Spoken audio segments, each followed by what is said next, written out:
Penyusunan laporan pengolahan data potensi wilayah. Dalam pengolahan data dan penyajian data hasil identifikasi potensi wilayah di KTH Rimba Lestari, Desa Kedangulung Kidul, Kecamatan Cibutang, Kabupaten Cirebon, melalui pembuatan tabel akan disampaikan sebagai berikut. Yang pertama, tabel luas lahan dan penggunaan lahan dan sarana umum. Di dalam tabel ini ada kategori, jenis penggunaan lahan dan luas lahan. Yang pertama, kategori lahan perkebunan atau hutan. Jenis penggunaan lahannya adalah hutan rakyat, ada agroforestry, kemudian perkebunan masyarakat. Kemudian kategori yang kedua adalah lahan pertanian, jenis penggunaannya sawah.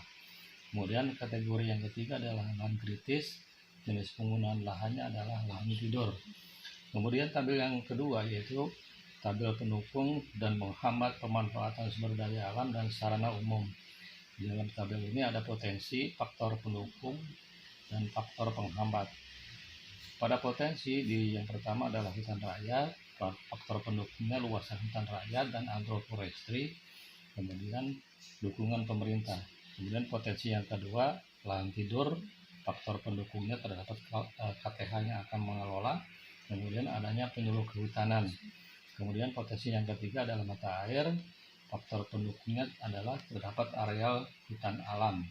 Kemudian potensi yang keempat adalah sawah, faktor pendukungnya adalah adanya PPL, dukungan pemerintah, dan ketersediaan obat.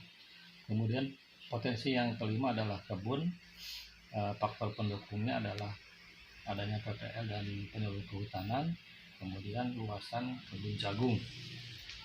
Kemudian potensi yang keenam adalah usaha tani, faktor pendukungnya adalah beragam usaha tani dan keluarga tani. Kemudian tabel yang ketiga adalah tabel sarana umum dan pendukung. Di dalam tabel ini ada kategori, kemudian jenis sarana dan jumlah atau panjang.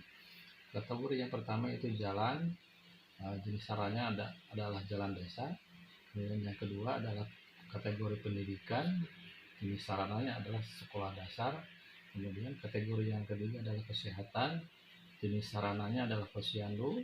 Kemudian kategori yang keempat adalah agama, jenis sarannya adalah masjid. Kemudian kategori yang keenam adalah olahraga, jenis sarananya adalah lapangan bola. Kemudian nanti akan dilampirkan foto-foto pengolahan data potensi wilayah.